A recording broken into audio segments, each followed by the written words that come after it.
Hello, I'm a grocery goblin. It seems to me that in Los Angeles, precious things are put on a high shelf. Glass mansions sit on mountains far above the marine layer, protected by the Mills Act and sheer inaccessibility. Information is presented on billboards so lofty they'll put a crick in your neck.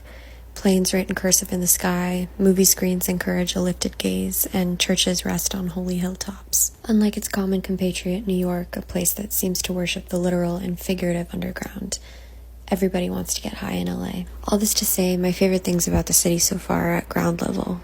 In fact, almost every delicious thing I've eaten here has come out of a one-story building. This includes the Basturma sandwich from Sahags, thin as a beach reed with expertly layered mustard, sour pickles, fresh tomato, and salty Basturma, and air-dried cured beef omnipresent in Armenia and the Balkan region, described by one impassioned Yelp reviewer as prosciutto's foul-mouthed harlot cousin. Harry Tashian moved to Glendale from Armenia in 1987 and comes from a lineage of Basturma makers.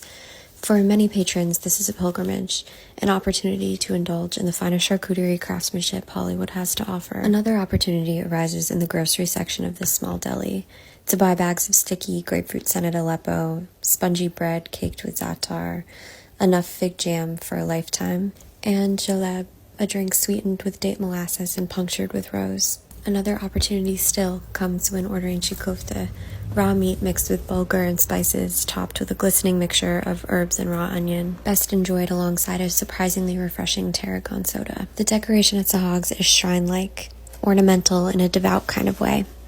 Relics hang on the walls alongside photos of loved ones, Jesus, and Shaquille O'Neal. A grainy four-paneled security camera gives more pious tableau than surveillance tool. It reminds me of stained glass.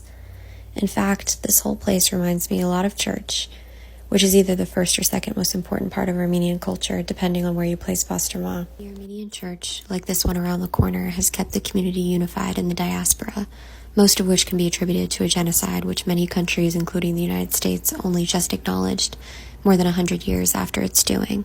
The church is responsible in large part for the entire written language of Armenian, before which it was a square peg round hole situation, translating texts into Greek or Persian, languages that didn't assimilate to the nuanced Armenian tongue. Some languages are better at expressing certain subjects and emotions than others.